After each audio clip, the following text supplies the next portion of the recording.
Ang aking asawa, si Elena, ay biglaang pumanaw sa isang malagim na aksidente. Makalipas ang ilang araw, inabot sa akin ni Attorney Santos, ang aming abogado, ang mga susi sa isang marangyang kondo na nagsasabing, "Nasa pangalan mo na ito ngayon." Lagi niya akong pinagbabawalan na magtanong tungkol sa kanyang mga business trip noong nabubuhay pa siya. Plano ko itong ibenta, ngunit bago gawin iyon, napagpasyahan kong bisitahin muna ito. Nang buksan ko ang pinto, nanigas ako sa pagkabigla dahil sa nakita ko. Masaya akong nandito ka. Sundin ang aking kwento hanggang sa dulo at mag-comment ng lungsod kung saan ka nanonood para makita ko kung hanggang saan na ang narating ng aking kwento. Hindi ko inakala na hahawakan ko ang mga susi sa isang buhay na hindi ko alam na umiiral. 3 linggo na ang nakalipas mula nang ilibing si Elena at nahahanap ko pa rin ang mga piraso niya na nakakalat sa aming bahay sa Maple Street. Naiwan ang tasa ng kape niya na hindi nahuhugasan sa lababo. May bahid ng lipstick sa labi nito na hindi ko magawang burahin. Ang liwanag ng umaga ay tumatagos sa bintana ng aming kusina tulad ng dati sa loob ng 35 taon. Ngunit lahat ay iba na ngayon, malungkot. Na para bang ang mismong bahay ay nagpipigil ng hininga, naghihintay sa kanya na pumasok sa pinto na may pamilyar na tunog ng kanyang mga takong sa kahoy na sahig. Ako ay 60 taong gulang at sa unang pagkakataon sa aking buhay bilang isang nasa hustong gulang, naramdaman kong ganap akong nawawala. Ang doorbell ay pumutol sa aking pag-iisip. Bumabasag sa katahimikan na naging kasama ko na. Sa pamamagitan ng peephole, nakita ko si Attorney Santos, ang aming family lawyer na nakatayo sa porch na may hawak na Manila envelope. Ang kanyang ekspresyon ay seryoso kahit na para sa isang taong gumugugol ng kanyang mga araw sa mga testamento at pagpaplano ng ari-arian. "Ramon," sabi niya nang buksan ko ang pinto, ang kanyang tinig ay may maingat na tono na ginagamit ng mga tao kapag sila ay malapit ng maghatid ng balita na hindi mo pa handang marinig. "Mayroon akong isang bagay na pagmamay-ari ni Elena. Isang bagay na partikular niyang inutos sa akin na ibigay sa iyo pagkatapos ng mga kaayusan sa libing." Inakay ko siya papunta sa sala, ang parehong espasyo kung saan kami ni Elena ay nagbahagi ng napakaraming gabi na nanonood ng balita. Nagtatalo kung ano ang kakainin. Nagpaplano ng mga bakasyon na hindi namin kailanman nagawa. Ang leather couch ay nagtataglay pa rin ng bahagyang pagkalubog kung saan siya palaging nauupo, nakapulupot ang mga binti, nagbabasa ng mga romance novel na sinasabi niyang puro kasiyahan lang. Atay Santos ay umupo sa armchair sa harap ko. Ang sobre ay nakapatong sa kanyang kandungan na parang naglalaman ng isang mapanganib na bagay. Dumating si Elena sa akin mga na buwan na ang nakalipas. Simula niya, ang kanyang mga daliri ay kumakatok sa papel na Manila. In-update niya ang kanyang testamento, ngunit nagbigay din siya ng mga partikular na tagubilin tungkol sa ilang mga ari-arian na hindi kasama sa pangunahing dokumento. Mas mabilis na tumibok ang aking puso. Sa loob ng 30 taon ng kasal, hindi kailanman nagtago si Elena ng anumang makabuluhan mula sa akin. Nagbahagi kami ng lahat, mga bank account, desisyon sa pamumuhunan, kahit ang password sa kanyang email. Siya ay masigasig tungkol sa transparency, palaging sinasabi na ang mga lihim ay ang kamatayan ng anumang magandang kasal. "Anong uri ng mga ari-arian?" Tanong ko, ang bibig ko ay biglang natuyo. Binuksan ni Attorney Santos ang sobre at kinuha ang isang set ng mga susi. Ang mga ito ay pilak, moderno ang hitsura, nakakabit sa isang maliit na parihabang fob na may address na nakalimbag sa maayos na itim na titik. Downtown Tower, Unit 21007. Sa ilalim ng address, sa maayos na sulat kamay ni Elena, naroon ang mga salita, "Para kay Ramon, ako'y humihingi ng tawad." Tinitigan ko ang mga susi, ang aking isipan ay nahihirapang iproseso ang nakikita ko. Hindi ko maintindihan. Ano ang lugar na ito? "Isang luxury apartment sa downtown," sabi ni Attorney Santos. Ang kanyang tinig ay mahinahon, ngunit maingat. Binili ito ni Elena 8 taon na ang nakalipas. Ang titulo ay nasa pangalan niya, ngunit ayon sa kanyang mga tagubilin, ang pagmamay-ari ay agad nalilipat sa iyo pagkatapos ng kanyang kamatayan. Walang probate, walang waiting period. Ito na ang sa iyo ngayon. 8 taon. Sa loob ng 8 taon, ang aking asawa ay nagmamay-ari ng isang ari-arian na hindi ko alam na umiiral. Ang babaeng hindi makapag-imbak ng sorpresa na birthday party na sikreto ng higit sa 3 araw ay nagawa pa ring itago sa akin ng isang buong apartment sa loob ng halos 1 dekada. Bakit? Ang salitang lumabas ay halos isang bulong. Bakit niya ito itatago sa akin? Si Attorney Santos ay hindi komportableng gumalaw sa kanyang upuan. Tinatanong ko rin siya ng parehong tanong noong una siyang lumapit sa akin tungkol sa pagbili. Sinabi niya na konektado ito sa kanyang mga business trip na kailangan niya ng lugar na tutuluyan kapag nagtatrabaho siya ng huli sa lungsod. Gayunpaman, napaka-espesipiko niya sa isang bagay. Nagpahinga siya. Ang kanyang mga mata ay nakatingin sa akin. Pinapangako niya akong hindi ito babanggitin sa iyo habang siya ay nabubuhay. Sinabi niya na hindi ka dapat magtanong tungkol sa kanyang mga biyahe sa trabaho, na mas mabuti para sa lahat kung ang ilang mga bagay ay mananatiling pribado. Ang mga business trip, syempre, sa loob ng 15 taon, si Elena ay regular na naglalakbay patungong lungsod, minsan 1 buwan, minsan mas madalas.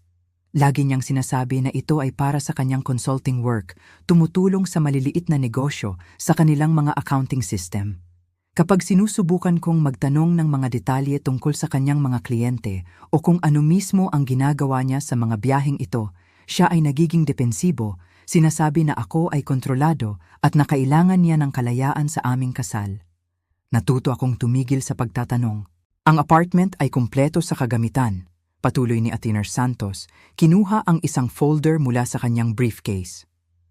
Ang mga buwis sa ari-arian ay kasalukuyan. Ang mga utilities ay nakaset up para sa automatikong pagbabayad mula sa isang account na hiwalay na pinanatili ni Elena. Nag-iwan siya ng mga tagubilin na dapat mong bisitahin ang ari-arian bago gumawa ng anumang desisyon tungkol sa pagbebenta nito. Kinuha ko ang folder na may nanginginig na mga kamay. Sa loob ay mga dokumento ng ari-arian, mga bayarin sa utility, kahit na mukhang isang floor plan ng apartment. Lahat ay maayos na nakasaayos tulad ng kung paano pinananatili ni Elena ang kanyang mga papeles. Ngunit ang pagkakita sa kanyang sulat kamay sa mga dokumento na hindi ko kailanman alam na umiiral ay parang pagtuklas ng mga liham ng pag-ibig na isinulat para sa isang estranghero. Mayroon pang iba, sabi ni Attorney Santos, ang kanyang tinig ay lalong bumaba. Partikular na hiniling ni Elena na pumunta ka sa apartment ng mag-isa sa unang pagkakataon. Sinabi niya na maaaring may mga bagay doon na mangangailangan ng privacy upang maproseso ng maayos. Mga bagay na mangangailangan ng privacy? Ano ang maaaring nasa apartment na iyon na hindi ko maibabahagi sa aming pinakamalapit na mga kaibigan? Ano ang itinago ng aking asawa na napakasensitibo na nangangailangan ng ganap na pagiging pribado?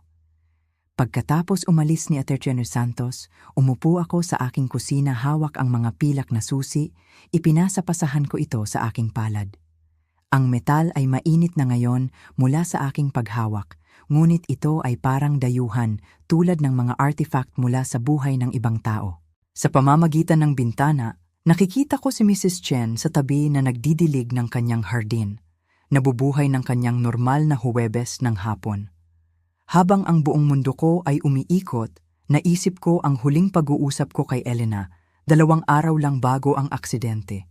Siya ay nakaupo sa parehong mesa sa kusina na ito, inaayos ang kanyang mga sulat na may focus na konsentrasyon na dala niya sa lahat ng bagay. Nabanggit ko na dapat naming simulan ang pagpaplano ng isang bakasyon para sa aking nalalapit na pagre-retiro. Baka sa wakas ay gawin natin ang biyaheng iyon sa Ireland na palagi nating pinag-uusapan. Tumingala siya sa akin na may ekspresyon na hindi ko talaga mabasa noong panahong iyon. May pagitan ng kalungkutan at ginhawa. "Ramon," sabi niya, ang kanyang tinig ay hindi karaniwang malumanay. "May mga bagay tungkol sa aking buhay na hindi mo alam. Mga bagay na balak kong sabihin sa iyo." Bago ko siya matanong kung ano ang ibig niyang sabihin, tumunog ang telepono niya. Isa sa mga work calls na palaging tila nakakasagabal sa aming mahahalagang pag-uusap. Pumasok siya sa kanyang home office, isinara ang pinto. At nang lumabas siya 20 minuto pagkatapos, siya ay nagmamadali. Kinukuha ang kanyang pitaka at mga susi ng kotse. Hayaan mong makabawi tayo sa usapang iyon, sabi niya, humalik sa aking pisngi bago lumabas ng pinto. Mag-uusap tayo kapag nakabalik na ako mula sa lungsod bukas. Hindi na siya nakabalik mula sa lungsod. Ang aksidente ay nangyari sa Highway 91, mga 50 na minuto lang mula sa downtown. Sinabi ng pulisya na isang truck driver ang nakatulog sa manibela at tumawid sa median. Elena ay namatay agad. Tiniyak nila sa akin na parang ginawa nitong mas madali ang pagkawala. Ang kanyang kotse ay nawasak, ang kanyang pitaka ay nakakalat sa aspalto, ngunit sa kung paano man, ang kanyang telepono ay nakaligtas na buo sa glove compartment. Nang tingnan ko ito kalaunan, naghahanap ng mga contact information para sa kanyang mga kasamahan sa trabaho, nakakita ako ng isang kakaibang bagay. Ang huling numerong tinawagan niya ay hindi ang kanyang opisina o anumang kliyente na nakilala ko. Ito ay isang residential number na may lokal na area code na nakaimbak sa kanyang mga contact sa ilalim ng isang solong inisyal na S. Hindi ko kailanman tinawagan ang numerong iyon. Bahagi sa akin ang hindi nais malaman kung sino ang S. Natatakot na ang pag-alam pa tungkol sa lihim na buhay ni Elena ay maaaring makabawas sa mga alaala na aming pinagsaluhan. Ngunit ngayon, hawak ang mga susi ng isang apartment na hindi ko kailanman alam na umiiral. Napagtanto ko na ako ay hangal sa pag-iisip na mapapanatili ko ang aming kasal sa pamamagitan ng pagpili ng kamangmangan. Ang biyahe patungong downtown ay tumagal ng 40 minuto sa trapiko na tila mas mabigat kaysa karaniwan para sa isang Huwebes ng hapon. Ang Downtown Tower ay isa sa mga modernong high-rise building na tumubo sa business district sa nakalipas na dekada, lahat ng salamin at bakal na umaabot sa langit, na parang mga daliri na sumusubok na hawakan ang isang bagay na hindi maaabot.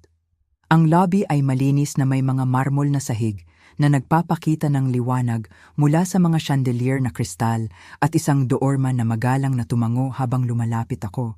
Nandito ako para bisitahin ang Unit 21107. Sabi ko, ang aking tinig ay bahagyang nahuhuli sa mga salita.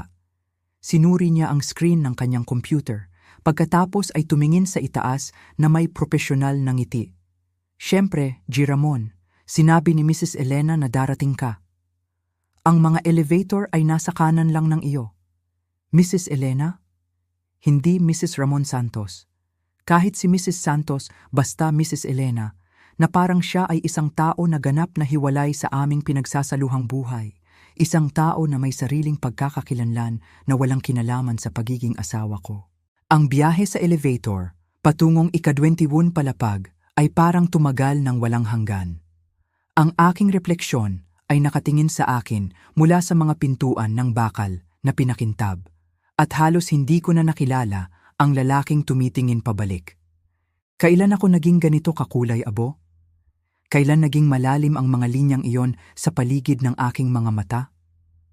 Palaging sinasabi ni Elena na maganda ang aking pagtanda, na mukha akong kahanga-hanga kaysa sa matanda. Ngunit nakatayo doon sa papalipad na kahon na metal, naramdaman ko ang bawat isa sa aking 60 taon. Ang Unit 21107 ay nasa dulo ng mahabang hallway na may karpet na malalim na asul. Tumayo ako sa harap ng pinto sa loob ng kung ano ang pakiramdam ko ay isang kawalang hanggan. Ang mga susi ay lalong lumalabo dahil sa pawis sa aking palad. Anuman ang nasa likod ng pintong ito ay magbabago sa lahat ng aking inakala na alam tungkol sa aking kasal, tungkol sa aking asawa, tungkol sa aking sarili. Sinubukan ko ang susi sa lock. Ang apartment ay maganda sa paraang ganap na dayuhan sa aming simple at maliit na tahanan sa Maple Street. Mula sa sahig hanggang sa kisame na mga bintana ay nag-aalok ng isang nakamamanghang tanawin ng skyline ng lungsod, at ang hapon na araw ay nagpapakalat ng lahat sa isang mainit na ginintuang glow.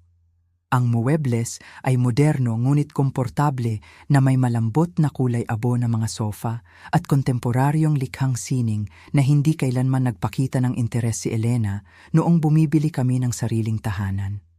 Ngunit ito ang tunog na nagpatigil sa akin. Musika ay tumutugtog ng mahina mula sa isang lugar na mas malayo sa loob ng apartment. Isang jazz song na naaalala ko ngunit hindi ko matukoy ang pangalan. At sa ilalim ng musika, naririnig ko ang kilos. Ang mahinang bulong ng isang tao na naglalakad sa mga sahig na kahoy. Ang malumanay na pagkalansing ng mga pinggan na inililipat sa tingin ko ay ang kusina. Mayroong isang tao dito. May isang tao na nakatira sa lihim na apartment ng aking patay na asawa. "Kumusta?" tawag ko. Ang aking tinig ay nabibiyak dahil sa kawalan ng katiyakan. Ang tunog ay agad na tumigil, na sinundan ng isang sandali ng ganap na katahimikan na nagpatibok ng aking puso nang malakas na narinig ko ito sa aking mga tainga.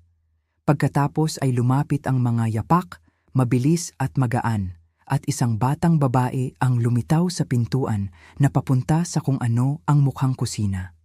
Siya ay mga 30 taong gulang na may maitim na buhok na nakatali sa isang magulong bun. At ang mga berdeng mata ni Elena ay nakatingin sa akin na may pinaghalong sorpresa at isang bagay pa na hindi ko matukoy. Pagkilala marahil o pagkabahala. Siya ay nakasuot ng simpleng puting t-shirt at maong ngunit sa kanyang leeg ay isang kwintas na agad kong nakilala, isang maliit na pilak na locket na pagmamay-ari ng lola ni Elena, isang bagay na sinabi niyang nawala maraming taon na ang nakalipas. Ang batang babae ay tumingin sa akin sa loob ng mahabang panahon. Ang kanyang kamay ay hindi sinasadyang gumalaw upang hawakan ang locket sa kanyang lalamunan. Nang sa wakas ay magsalita siya, ang kanyang tinig ay mahinahon ngunit matatag na may accent na nagpapaalala sa akin ng maingat na pagbigkas ni Elena. "Ikaw si Ramon, tama?" sabi niya na gumagawa ng isang tentative na hakbang pasulong. "Sinabi ni Mama na darating ka rin." Tumigil siya, ang kanyang mga berdeng mata ay napuno ng mga luha na nagbabanta na dumaloy. "Ako si Sofia. Ako ang iyong anak." Ang mga salitang iyon ay tumama sa akin na parang pisikal na suntok. Hinawakan ko ang likod ng pinakamalapit na upuan upang patatagin ang aking sarili. Ang aking isipan ay umiikot habang lahat ng aking inakala na alam tungkol sa aking buhay ay gumuho sa aking paligid. "Papa," bulong niya. At sa isang salita lamang na iyon, narinig ko ang 32 taon ng pagkauhaw, paghihintay, pag-asa para sa sandaling ito na hindi ko man lang naisip na posible. Tumayo akong nanigas sa magandang apartment, nakatingin sa batang babaeng ito na nagsasabing siya ang aking anak. Ang aking isipan ay nahihirapang iproseso ang mga salita na dapat ay imposible. "Sofia." Sinabi niya ang pangalan niya ay Sofia at tinitingnan niya ako gamit ang mga mata ni Elena, naghihintay ng anumang uri ng tugon na hindi ko maibigay dahil ang buong mundo ko ay gumuhuna. Ang sikat ng araw sa hapon na tumatagos sa mga bintanang mula sa sahig hanggang kisame ay biglang naramdaman na masyadong maliwanag, masyadong mainit, na parang naglalantad ng mga lihim na hindi naman dapat makita ng liwanag. "Alam kong ito ay isang pagkabigla," sabi ni Sofia. Ang kanyang tinig ay malumanay ngunit matatag, na parang sinanay niya ang sandaling ito sa kanyang isipan ng maraming beses. "Sinabi ni Mama na hindi mo alam ang tungkol sa akin. Sinabi niya na komplikado ito, na ipapaliwanag niya ang lahat sa iyo kapag dumating ang tamang panahon." Ang aking mga binti ay naramdamang mahina, at ako ay umupo sa kulay abo na sopa sa likuran ko. Ang balat ay lumilikha ng malumanay na tunog na tila hindi karaniwang malakas sa katahimikan. Kapag dumating ang tamang panahon, ulit ko, ang aking tinig ay lumabas na halos isang bulong. "Sofia, 3 linggo na siyang patay. Kailan eksakto niya planong sabihin sa akin na mayroon akong anak?" Ang mukha ni Sofia ay bahagyang nagkulubot at siya ay lumipat upang umupo sa upuan sa tapat ko. Pinapanatili ang maingat na distansya na parang hindi siya sigurado kung ako ay tatakbo palabas. Sinabi niya na sasabihin niya sa iyo sa lalong madaling panahon. Mas madalas niyang pinag-uusapan ito kamakailan, lalo na pagkatapos ng iyong kaarawan noong nakaraang buwan. Sinabi niya, sinasadya mong malaman ng katotohanan bago ka magretiro, na sinasadya mong gumawa ng mga pagpili tungkol sa iyong hinaharap na may lahat ng impormasyon. Ang kaarawan ko, ang aking ika-60 na kaarawan, kung kailan si Elena ay hindi karaniwang sentimental. Hinahawakan ako ng mahigpit pagkatapos naming hipan ng mga kandila sa simpleng tsokolate na cake na ginawa niya mula sa simula. Bumulong siya na mahal niya ako ng higit pa kaysa sa alam ko na siya ay humihingi ng paumanhin para sa mga bagay na hindi ko nauunawaan. Noong panahong iyon, inakala ko na siya ay emosyonal lamang tungkol sa pagtanda ko. Tungkol sa mga pagbabagong dadalhin ng pagre-retiro sa aming pang-araw-araw na gawain. Ilang taon ka na? Tanong ko, kahit na inakala kong alam ko na ang sagot mula sa kanyang hitsura. 32. Ako ay ipinanganak noong Oktubre ng 1992. 92. Mabilis kong ginawa ang matematika sa aking isipan. Ang aking tiyan ay lumubog habang naging malinaw ang timeline. 2 taon na kaming kasal ni Elena noon. Sinusubukan naming magkaroon ng mga anak, dumadaan sa lahat ng mga pagsusuri at konsultasyon na nauugnay sa mga pakikibaka sa pagkamalapit. Siya ay napakasira puso bawat buwan kapag ang mga pregnancy test ay nagbigay ng negatibong resulta, umiiyak sa aking bisig at sinasabi na marahil ay hindi kami nakatakdang maging magulang habang siya ay ina na pala ng isang tao. Sino ang iyong ama? Ang tanong ay lumabas na mas mahirap kaysa sa aking nilayon, ngunit kailangan kong malaman.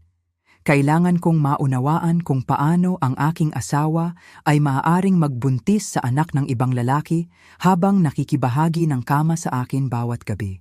Ang ekspresyon ni Sofia ay nagbago, naging mas maingat. Ang pangalan niya ay Ricardo Reyes.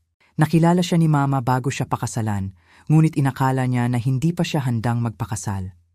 Nang malaman niyang siya ay buntis, sinabi niya na hindi niya gustong pilitin siya sa isang relasyon na hindi niya gusto. Ricardo Reyes. Ang pangalang iyon ay walang ibig sabihin sa akin, ngunit inilagay ko ito sa aking isipan. Idinagdag ito sa lumalaking listahan ng mga bagay tungkol sa buhay ni Elena na hindi ko kailanman alam na umiiral. Kaya, pinakasalan niya ako bilang kapalit, sabi ko. Ang mapait na katotohanan nito ay lumulubog sa aking dibdib na parang bato. Pinakasalan niya ako dahil ako ay ligtas, dahil gusto ko ng pamilya, dahil ako ang uri ng lalaki na magbibigay para sa kanya at sa kanyang anak. Hindi ganoon, sabi agad ni Sofia, nakahilig pasulong sa kanyang upuan. Mahal ka ni Mama Ramon, mahal ka niya talaga. Sinabi niya na ikaw ang pinakamatapat na lalaki na nakilala niya, na ikaw ay magiging isang kahanga-hangang ama kung iba ang mga pangyayari. Kung iba ang mga pangyayari. Kung ang aking asawa ay hindi umiibig sa ibang lalaki. Kung siya ay naging tapat sa akin mula sa simula. Kung siya ay nagtiwala sa akin ng sapat upang sabihin sa akin ang katotohanan tungkol sa kanyang pagbubuntis sa halip na hayaan akong maniwala na nagpupunyagi kami sa kawalan ng kakayahang magkaanak. Nasaan ka sa mga taong ito? Tanong ko. Ang aking tinig ay tila kakaiba at malayo kahit sa aking sarili. Kung sinusuportahan ni Elena ang apartment na ito, kung siya ay namumuhay ng isang uri ng dobleng buhay, nasaan ka? Si Sofia ay tumayo at naglakad patungo sa kusina, bumalik na may hawak na isang litrato sa isang pilak na frame. Inabot niya ito sa akin at nakita ko ang aking sarili na nakatingin kay Elena, ngunit hindi ang Elena na kilala ko. Ang bersyon na ito ng aking asawa ay mukhang mas bata, mas masaya, mas nakaka-relax kaysa sa nakita ko sa loob ng maraming taon. Siya ay nakaupo sa isang park bench kasama si Sofia na hindi maaring higit sa 8 o 9 na taong gulang. Pareho silang tumatawa sa isang bagay sa labas ng saklaw ng kamera. Nakabili ako ng pamilya ko hanggang sa ako ay 18 taong gulang, sabi ni Sofia, nakaupo pabalik sa upuan. Inayos ni Mama na ilagay ako sa isang pamilya sa Cebu pagkatapos ng kapanganakan ko. Sinabi niya na mas mabuti iyon na hindi niya maibibigay sa akin ang buhay na nararapat ko habang siya ay nagsisimula ng kanyang kasal sa iyo. Ang litrato ay nanginginig sa aking mga kamay, ngunit nagpatuloy ka sa pakikipag-ugnayan. Dumalaw siya kung kailan niya kaya. Ang mga business trip na ginawa niya patungong lungsod. Ang ilan sa mga ito ay para makita ka. Pagkatapos ng 18 taon mo, tinulungan kanyang makapasok sa kolehiyo, tinulungan kang mahanap ang apartment na ito noong nagtapos ka. Sinabi niya na gusto niyang bayaran ang lahat ng mga taon na nawala sa amin. Lahat ng mga taon na nawala sa amin. Naisip ko ang bawat pagkakataon na bumalik si Elena mula sa isa sa kanyang mga business trip, kung paano siya tila nagbago sa kung paano man, mas magaan, ngunit mas malungkot din, na parang nagdadala siya ng ilang emosyonal na bigat na hindi ko maintindihan. Laging pinapawi niya ang aking mga tanong tungkol sa kung paano ang kanyang trabaho. Pagpapalit ng paksa upang magtanong tungkol sa aking araw, tungkol sa tsismis ng mga kapitbahay, tungkol sa anumang bagay na makakapagpatigil sa usapan, tungkol sa kung ano talaga ang ginagawa niya sa lungsod. Ano ang trabaho mo? Tanong ko, sinusubukang buuin ang alternatibong buhay na ito na pinopondo ng aking asawa. Isa akong graphic designer. Kadalasan akong nagtatrabaho sa maliliit na negosyo. Tinutulungan sila sa kanilang branding at marketing materials. Sinabi ni Mama na ipinagmamalaki niyang nakahanap ka ng creative career, na gumagawa ka ng isang makabuluhang bagay. Inilagay ko ang litrato sa coffee table. Ang aking mga kamay ay bahagyang nanginginig. Sa 35 taon ng kasal, hindi kailanman nagpakita ng interes si Elena sa graphic design o mga creative field. Siya ay isang praktikal na babae, nakatuon sa mga budget at schedule, at pinapanatili ang aming tahanan na maayos na tumatakbo. Ngunit tila, siya ay ipinagmamalaki ang mga malikhaing hangarin ni Sofia sa paraang hindi niya kailanman na ipahayag tungkol sa anumang bagay sa aming pinagsasaluhang buhay. Ramon, sabi ni Sofia ng mahina, mayroon pang ibang dapat mong makita. Nawala siya sa tingin ko ay ang silid tulugan, bumalik na may hawak na isang karton na kahon na mukhang madalas na hinahawakan. Ang mga gilid ay malambot na, at ang takip ay nakasara gamit ang isang piraso ng laso na mukhang napakaraming beses na naikabit at natanggal. Inawan ito ni Mama para sa iyo, sabi niya, paglalagay ng kahon sa coffee table sa pagitan namin. Sinabi niya na kung may mangyari man sa kanya, dapat ko itong ibigay sa iyo kapag pumunta ka sa apartment. Sinabi niya na tutulong ito sa iyong maunawaan. Tinitigan ko ang kahon, natatakot na hawakan ito. Anuman ang nasa loob ay magiging isa pang paghahayag, isa pang piraso ng katotohanan na magpapabago sa lahat ng aking inakala na alam tungkol sa aking kasal. Bahagi sa akin ang gustong tumayo, lumabas sa apartment na yon, at magpanggap na ang pag-uusap na ito ay hindi kailanman nangyari. Makakauwi ako sa Maple Street, magpatuloy sa pagdadalamhati sa aking asawa tulad ng pagkakakilala ko sa kanya, at hayaan ang alternatibong bersyon ng aming buhay na manatiling nakabaon kasama niya. Ngunit si Sofia ay nakatingin sa akin gamit ang mga berdeng mata na iyon, naghihintay na may pasensya ng isang taong naghintay sa buong buhay niya para sa sandaling ito. Tinanggal ko ang laso at itinaas ang takip. Sa loob ay mga liham, dosena, marahil daan-daan, lahat ay nasa maayos na sulat kamay ni Elena. Ang papel ay kulay cream at mukhang mahal, ang uri ng stationery na palaging sinasabi ni Elena na masyadong maganda para sa pang-araw-araw na paggamit. Ang ilang mga liham ay para kay Sofia, ang iba ay para sa isang taong nagngangalang Ricardo. At sa ilalim ng kahon ay isang makapal na stack na may label na simpleng Ramon. Kinuha ko ang isa sa mga liham na para kay Sofia at tiningnan ang postmark. Ito ay mula 13 taon na ang nakakaraan na ipinadala sa isang address sa Cebu. Gamit ang nanginginig na mga daliri, binuksan ko ito at nagsimulang magbasa. Mahal kong Sofia, alam kong nagtatanong ka kung kailan mo makikilala si Ramon at nangangako ako na ang araw na yon ay darating sa lalong madaling panahon. Siya ay isang mabuting tao, Mas mabuti kaysa sa nararapat ko, marahil. Ngunit hindi niya alam ang tungkol sa iyo at ako ay naging duwag tungkol sa pagsasabi nito sa kanya. Sinasabi ko sa aking sarili na pinoprotektahan ko siya. Ngunit ang totoo ay pinoprotektahan ko ang aking sarili. Natatakot ako na kung malalaman niya ang tungkol kay Ricardo, tungkol sa iyo, tungkol sa lahat ng paraan na ako ay hindi tapat, iiwan niya ako at hindi ko kayang isipin ang pagkawala sa inyong dalawa. Minsan siya ay nagsasalita tungkol sa kanyang mga pagsisisi, tungkol sa kung paano niya nais na magkaroon tayo ng mga anak ng magkasama. Sa bawat oras na binabanggit niya ito, gusto kong sabihin sa kanya ang tungkol sa iyo. Gusto kong ipakita sa kanya ang mga litrato na itinatago ko sa drawer ng aking opisina. Napakaganda mo, mahal, napakatalino at talentado. Magugustuhan kanya kung alam niyang umiiral ka. Ngunit ako ay duwag at bawat araw na lumilipas ay nagpapahirap sa paghahanap ng mga salita. Huminto ako sa pagbabasa. Ang aking paningin ay lumabo dahil sa mga luha na hindi ko inaasahan. Tumingin ako at nakita si Sofia na nakatingin sa akin na may ekspresyon ng matinding kalungkutan. Mahal ka niya, sabi ni Sofia ng tahimik. Natatakot lang siya na mawala ka, mawala ako, na magkahiwa-hiwalay ang lahat kung lumabas ang katotohanan. Kinuha ko ang isa pang liham, ang isa ay para kay Ricardo. Ang postmark ay mas kamakailan lamang, 2 buwan lamang bago ang aksidente. Ricardo, si Sofia ay nagtatanong tungkol sa iyo muli. Gusto niyang malaman kung iniisip mo ba siya, kung iniisip mo kung ano siya.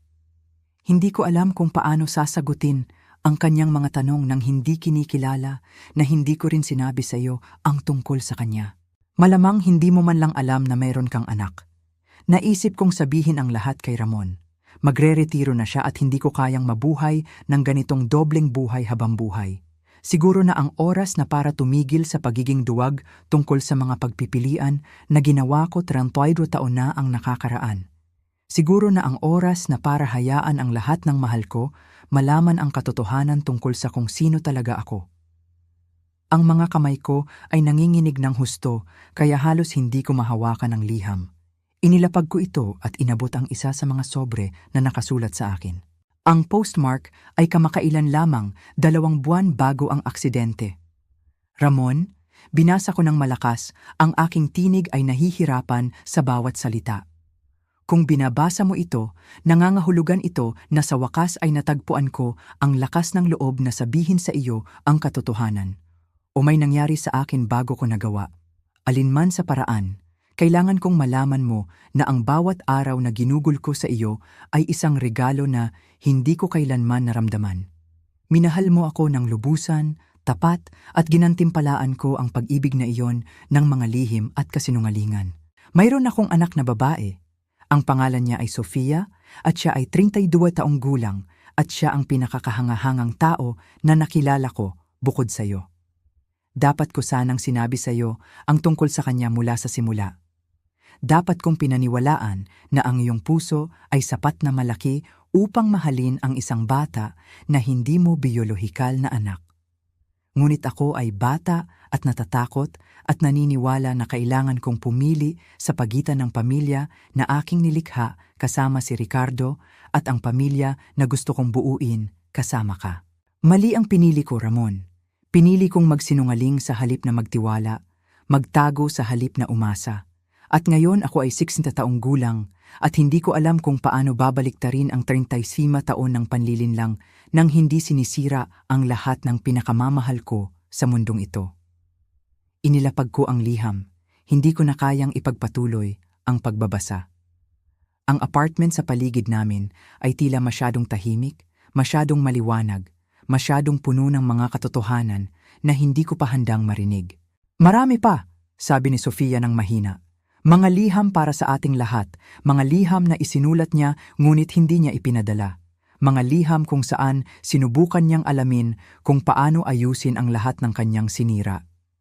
Tumingin ako sa batang babae na ito, ang asawa ng aking asawa, ang halos kong anak na nakaupo sa tapat ko sa isang apartment na puno ng ebidensya ng isang buhay na hindi ko kailanman alam na umiiral.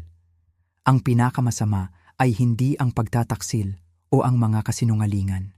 Ang pinakamasama ay ang makita ko si Elena nang husto sa mukha ni Sofia, sa kanyang mga kilos, sa maingat na paraan na sinusubukan niyang alagaan ako, kahit na ako ay isang estranghero sa kanya. Ano ang mangyayari ngayon? Tanong ko. Ang aking tinig ay halos hindi marinig. Ang mga mata ni Sofia ay napuno ng mga luha na pinigilan niya sa buong pag-uusap namin. Hindi ko alam, bulong niya. Sinabi ni Mama na mabuti kang tao, na malalaman mo ang tama, ngunit ayokong mawala ka bago ko pa man makilala ka. Sa labas ng mga bintana, ang lungsod ay nagsimulang lumiwanag habang papalapit ang gabi. Saan man sa malawak na urban landscape na iyon, ay may isang lalaki na nagngangalang Ricardo Reyes, na walang ideya na mayroon siyang anak na babae. Sa ibang lugar ay ang aking walang laman na bahay sa Maple Street kung saan ang tasa ng kape ni Elena ay naroon pa rin sa lababo, kung saan ang kanyang marka ay naroon pa rin sa leather couch, kung saan ako nagpaplano, nagugulin ang natitirang bahagi ng aking pagre-retiro, nagdadalamhati sa isang babae na tila hindi naman talaga umiiral. Ngunit dito, sa maliwanag na apartment na ito, na puno ng mga lihim at paghahayag, nakaupo si Sofia, natatakot at umaasa, at naghihintay sa akin na magpasya kung ako ba ay sapat na matapang upang mahalin ang pamilya na hindi kailanman binigyan ako ni Elena ng pagkakataong piliin. Nanatili ako sa apartment ni Sofia kagabi, nakatulog ng hindi mahimbing sa kulay abo na sopa habang iginigiit niya na kunin ko ang espasyo sa halip na umuwi sa aking emosyonal na estado. Sa tuwing isasara ko ang aking mga mata, nakikita ko ang sulat kamay ni Elena. Naririnig ko si Sofia na tinatawag akong papa. Nararamdaman ko ang bigat ng 35 taon ng kasal na gumuho sa paligid ko na parang bahay na gawa sa buhangin. Nang magising ako, si Sofia ay nasa kusina, gumagawa ng kape, gumagalaw sa espasyo na may pamilyaridad ng isang tao na matagal nang nakatira doon. Ang liwanag ng umaga na tumatagos sa mga bintanang mula sa sahig hanggang kisame ay nakakasilaw at hindi mapagpatawad. Ginagawang masyadong totoo ang lahat, masyadong permanente. Hindi ito isang bangungot na maaari kong gisingin. Naisip ko ang lahat ng business trip na ginawa niya sa panahong iyon, kung paano siya minsan umuwi na may maliliit na regalo, isang bagong scarf, isang libro na nakuha niya sa isang bookstore, isang bote ng alak mula sa isang restoran na sinabi niyang natuklasan niya. Laging inakala ko na nagpapasaya siya sa kanyang sarili, sa kanyang mga paglalakbay. Hindi kailanman inakala na maaaring siya ay namimili para sa iba. Ang mga liham, sabi ko, naalala ang kahon mula kagabi. Marami doon. Gaano kadalas siya sumulat sa iyo? Ang ekspresyon ni Sofia ay lumambot. Halos bawat linggo, lalo na pagkatapos kong lumipat dito. Minsan mahahabang liham tungkol sa kanyang araw, tungkol sa iyo, tungkol sa mga bagay na kanyang iniisip. Ang iba pang mga oras ay mga mabilis na tala lamang upang ipaalam sa akin na siya ay nag-iisip tungkol sa akin. Sinabi niya na ang pagsusulat ay tumutulong sa kanya na makaramdam ng mas malapit sa akin kapag hindi kami maaaring magkasama. Inilapag ko ang aking tasa ng kape. Ang aking mga kamay ay bahagyang nanginginig pa rin mula sa lahat ng aking natutunan sa nakalipas na 18 oras. Sofia, kailangan kong tanungin ka ng isang bagay at kailangan kong maging ganap na tapat ka sa akin. Tumango siya. Ang kanyang mga berdeng mata, mga mata ni Elena na tumitingin sa akin na may matinding pagpapahalaga na masakit na nagpapaalala sa akin ng aking asawa. Sinabi ba sa iyo ng iyong ina na iiwan niya ako?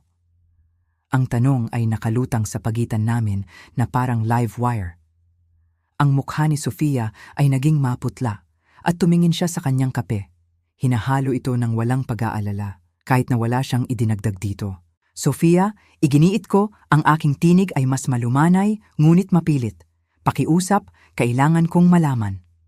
Huminga siya ng malalim, pagkatapos ay inabot ang kahon ng mga liham na naroon pa rin sa coffee table.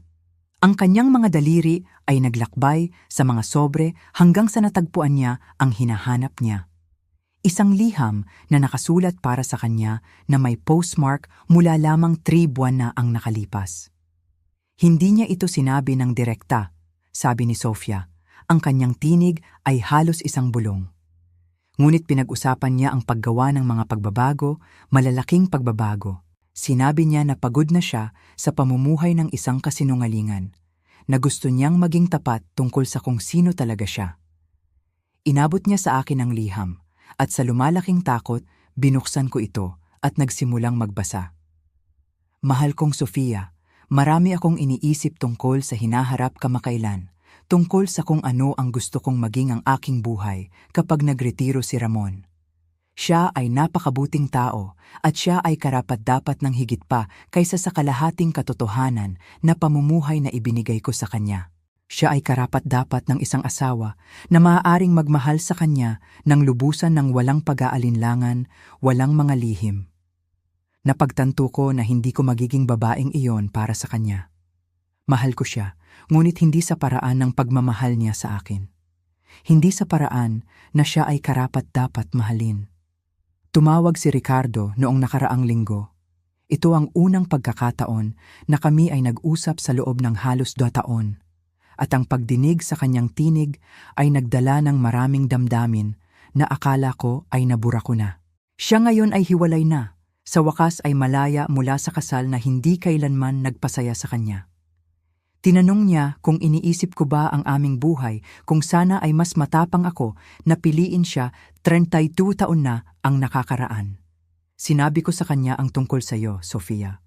Sa wakas sinabi ko sa kanya na mayroon siyang anak na babae at gusto niyang makilala ka.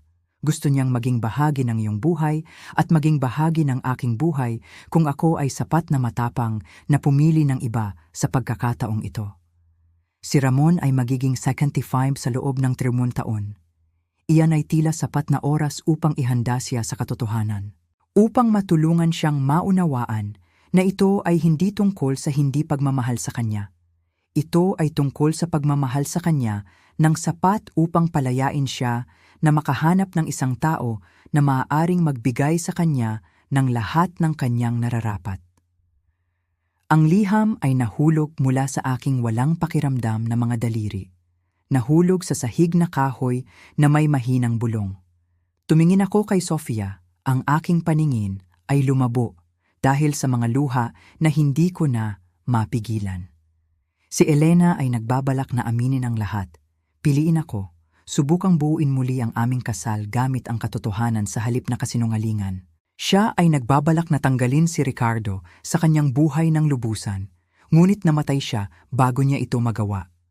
Sofia, sabi ni Sofia ng mahina, mayroon pang mga liham. Mga liham para sa ating lahat. Mga liham na isinulat niya ngunit hindi niya ipinadala. Mga liham kung saan sinubukan niyang malaman kung paano ayusin ang lahat ng kanyang ginulo. Tumingin ako sa batang babae na ito. Ang anak ng aking asawa, ang aking halos anak, nakaupo sa tapat ko sa isang apartment na puno ng ebidensya ng isang buhay na hindi ko kailanman alam na umiiral.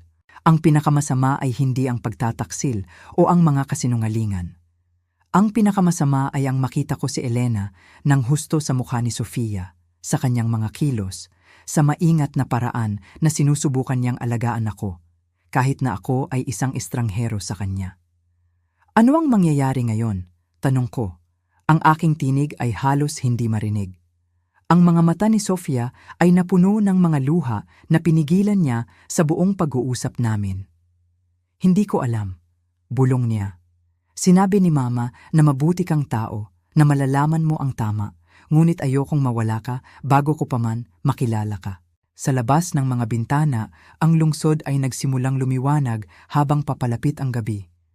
Saan man sa malawak na urban landscape na iyon ay may isang lalaki na nagngangalang Ricardo Reyes, na walang ideya na mayroon siyang anak na babae.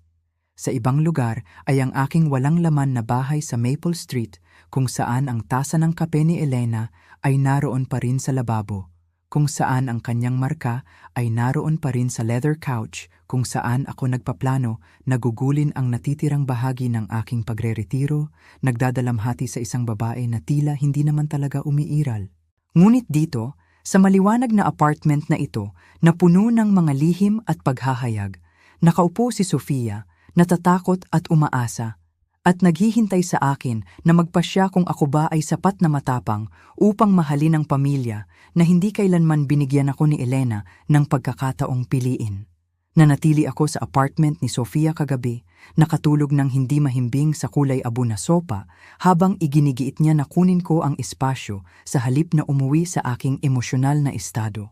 Sa tuwing isasara ko ang aking mga mata, nakikita ko ang sulat kamay ni Elena, naririnig ko si Sofia na tinatawag akong papa. Nararamdaman ko ang bigat ng 35 taon ng kasal na gumuho sa paligid ko na parang bahay na gawa sa buhangin.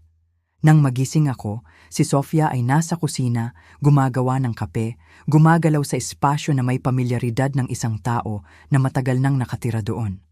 Ang liwanag ng umaga na tumatagos sa mga bintanang mula sa sahig hanggang kisame ay nakakasilaw at hindi mapagpatawad. Ginagawang masyadong totoo ang lahat, masyadong permanente. Hindi ito isang bangungot na maaari kong gisingin. Gaano katagal ka nang nakatira dito? Tanong ko, tinatanggap ang tasa na inaalok niya sa akin. Ang kape ay matapang at mapait, eksakto kung paano ito ginawa ni Elena. Mga 4 na taon, sabi ni Sofia, umupo sa upuan sa tapat ko kasama ang kanyang sariling tasa. Pagkatapos kong magtapos sa kolehiyo, tinulungan ako ni Mama na mahanap ang lugar na ito. Sinabi niya na mabuti para sa akin na magkaroon ng kaunting kalayaan, ngunit sapat na malapit upang siya ay makadalaw kapag siya ay nasa lungsod. 4 na taon. Sa loob ng 4 na taon, si Elena ay bumibisita sa apartment na ito. Naglalaan ng oras kasama ang aming anak na babae.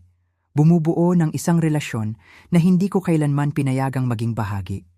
Naisip ko ang lahat ng business trip na ginawa niya sa panahong iyon. Kung paano siya minsan umuwi na may maliliit na regalo, isang bagong scarf, isang libro na nakuha niya sa isang bookstore, isang bote ng alak mula sa isang restaurant na sinabi niyang natuklasan niya. Laging inakala ko na nagpapasaya siya sa kanyang sarili, sa kanyang mga paglalakbay. Hindi kailanman inakala na maaaring siya ay namimili para sa iba. Ang mga liham, sabi ko, naalala ang kahon mula kagabi. Marami doon. Gaano kadalas siya sumulat sa iyo? Ang ekspresyon ni Sofia ay lumambot. Halos bawat linggo, lalo na pagkatapos kong lumipat dito. Minsan mahahabang liham tungkol sa kanyang araw, tungkol sa iyo, tungkol sa mga bagay na kanyang iniisip. Ang iba pang mga oras ay mga mabilis na tala lamang upang ipaalam sa akin na siya ay nag-iisip tungkol sa akin. Sinabi niya na ang pagsusulat ay tumutulong sa kanya na makaramdam ng mas malapit sa akin kapag hindi kami maaaring magkasama. Inilapag ko ang aking tasa ng kape, ang aking mga kamay ay bahagyang nanginginig pa rin mula sa lahat ng aking natutunan sa nakalipas na OT na oras. Sofia, kailangan kong tanungin ka ng isang bagay at kailangan kong maging ganap na tapat ka sa akin. Tumango siya. Ang kanyang mga berdeng mata, mga mata ni Elena na tumitingin sa akin na may matinding pagpapahalaga na masakit na nagpapaalala sa akin ng aking asawa. Sinabi ba sa iyo ng iyong ina na iiwan niya ako? Ang tanong ay nakalutang sa pagitan namin na parang live wire. Ang mukha ni Sofia ay naging maputla at tumingin siya sa kanyang kape, hinahalo ito ng walang pag-aalala kahit na wala siyang idinagdag dito. Sofia, iginiit ko, ang aking tinig ay mas malumanay, ngunit mapilit. Pakiusap, kailangan kong malaman. Huminga siya ng malalim, pagkatapos ay inabot ang kahon ng mga liham na naroon pa rin sa coffee table. Ang kanyang mga daliri ay naglakbay sa mga sobre hanggang sa natagpuan niya ang hinahanap niya. Isang liham na nakasulat para sa kanya na may postmark mula lamang 3 buwan na ang nakalipas. Hindi niya ito sinabi ng direkta, sabi ni Sofia. Ang kanyang tinig ay halos isang bulong. Ngunit pinag-uusapan niya ang paggawa ng mga pagbabago, malalaking pagbabago. Sinabi niya na pagod na siya sa pamumuhay ng isang kasinungalingan, na gusto niyang maging tapat tungkol sa kung sino talaga siya. Inabot niya sa akin ang liham at sa lumalaking takot, binuksan ko ito at nagsimulang magbasa. Mahal kong Sofia, marami akong iniisip tungkol sa hinaharap kamakailan, Tungkol sa kung ano ang gusto kong maging ang aking buhay kapag nagretiro si Ramon.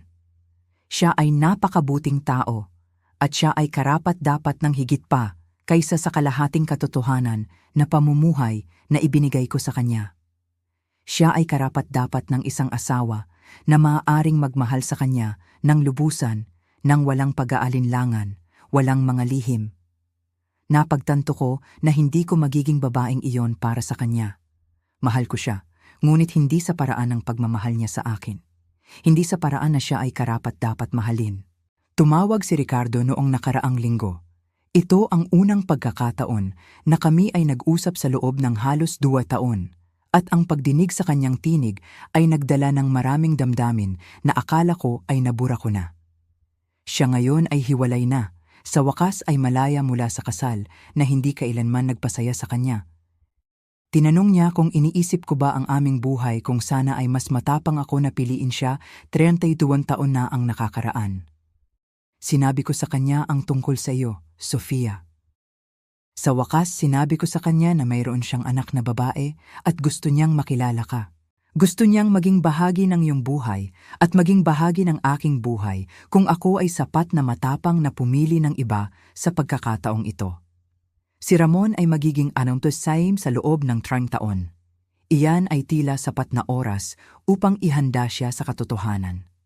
Upang matulungan siyang maunawaan na ito ay hindi tungkol sa hindi pagmamahal sa kanya. Ito ay tungkol sa pagmamahal sa kanya nang sapat upang palayain siya na makahanap ng isang tao na maaaring magbigay sa kanya ng lahat ng kanyang nararapat. Ang liham ay nahulog mula sa aking walang pakiramdam na mga daliri, nahulog sa sahig na kahoy na may mahinang bulong. Tumingin ako kay Sofia, ang aking paningin ay lumabo dahil sa mga luha na hindi ko na mapigilan. Si Elena ay nagbabalak na aminin ang lahat. Piliin ako. Subukang buuin muli ang aming kasal gamit ang katotohanan sa halip na kasinungalingan.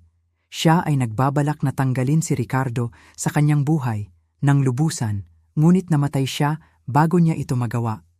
Sofia, sabi ni Sofia ng mahina, mayroon pang mga liham para sa ating lahat, mga liham na isinulat niya, ngunit hindi niya ipinadala. Mga liham kung saan sinubukan niyang alamin kung paano ayusin ang lahat ng kanyang ginulo.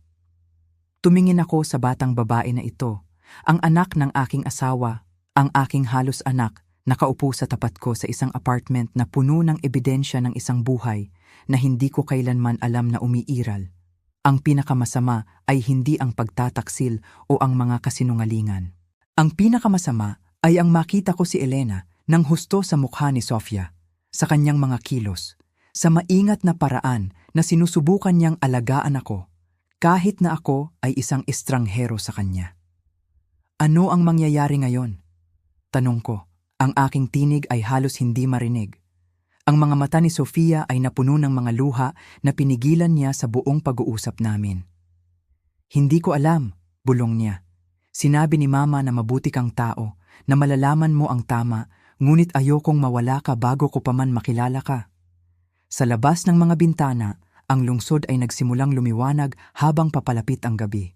Saan man sa malawak na urban landscape na iyon ay may isang lalaki na nagngangalang Ricardo Reyes, na walang ideya na mayroon siyang anak na babae.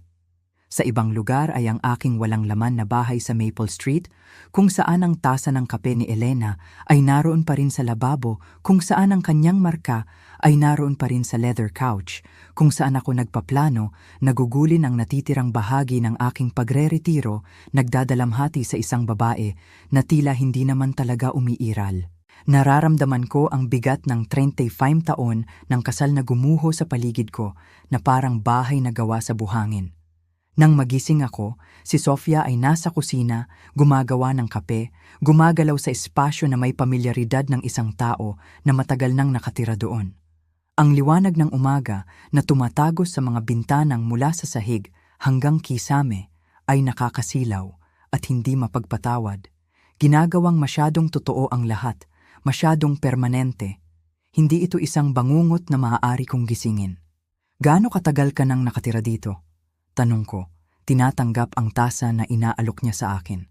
Ang kape ay matapang at mapait, eksakto kung paano ito ginawa ni Elena. Mga 4 na taon, sabi ni Sofia, umupo sa upuan sa tapat ko kasama ang kanyang sariling tasa. Pagkatapos kong magtapos sa kolehiyo, tinulungan ako ni Mama na mahanap ang lugar na ito. Sinabi niya na mabuti para sa akin na magkaroon ng kaunting kalayaan, ngunit sapat na malapit upang siya ay makadalaw kapag siya ay nasa lungsod. 4 na taon. Sa loob ng 4 na taon, si Elena ay bumibisita sa apartment na ito. Naglalaan ng oras kasama ang aming anak na babae. Bumubuo ng isang relasyon na hindi ko kailanman pinayagang maging bahagi. Gaano katagal ka nang nakatira dito? Tanong ko, tinatanggap ang tasa na inaalok niya sa akin. Ang kape ay matapang at mapait, eksakto kung paano ito ginawa ni Elena. Mga 4 na taon, sabi ni Sofia, umupo sa upuan sa tapat ko kasama ang kanyang sariling tasa. Pagkatapos kong magtapos sa kolehiyo, tinulungan ako ni Mama na mahanap ang lugar na ito. Sinabi niya na mabuti para sa akin na magkaroon ng kaunting kalayaan, ngunit sapat na malapit upang siya ay makadalaw kapag siya ay nasa lungsod. 4 na taon. Sa loob ng 4 na taon, si Elena ay bumibisita sa apartment na ito. Naglalaan ng oras kasama ang aming anak na babae. Bumubuo ng isang relasyon na hindi ko kailanman pinayagang maging bahagi. Naisip ko ang lahat ng business trip na ginawa niya sa panahong iyon. Kung paano siya minsan umuwi na may maliliit na regalo, isang bagong scarf, isang libro na nakuha niya sa isang bookstore, isang bote ng alak mula sa isang restaurant na sinabi niyang natuklasan niya. Laging inakala ko na nagpapasaya siya sa kanyang sarili, sa kanyang mga paglalakbay. Hindi kailanman inakala na maaaring siya ay namimili para sa iba. Ang mga liham, sabi ko, naalala ang kahon mula kagabi. Marami doon. Gaano kadalas siya sumulat sa iyo? Ang ekspresyon ni Sofia ay lumambot. Halos bawat linggo, lalo na pagkatapos kong lumipat dito. Minsan mahahabang liham tungkol sa kanyang araw, tungkol sa iyo, tungkol sa mga bagay na kanyang iniisip. Ang iba pang mga oras ay mga mabilis na tala lamang upang ipaalam sa akin na siya ay nag-iisip tungkol sa akin. Sinabi niya na ang pagsusulat ay tumutulong sa kanya na makaramdam ng mas malapit sa akin kapag hindi kami maaaring magkasama.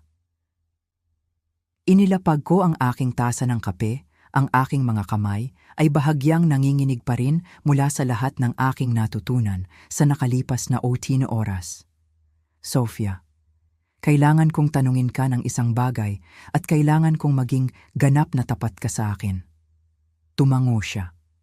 Ang kanyang mga berdeng mata, mga mata ni Elena na tumitingin sa akin na may matinding pagpapahalaga na masakit na nagpapaalala sa akin ng aking asawa. Sinabi ba sa iyo ng iyong ina na iiwan niya ako? Ang tanong ay nakalutang sa pagitan namin na parang live wire. Ang mukha ni Sofia ay naging maputla at tumingin siya sa kanyang kape, hinahalo ito ng walang pag-aalala kahit na wala siyang idinagdag dito. Sofia, iginiit ko, ang aking tinig ay mas malumanay, ngunit mapilit. Pakiusap, kailangan kong malaman. Huminga siya ng malalim, pagkatapos ay inabot ang kahon ng mga liham na naroon pa rin sa coffee table.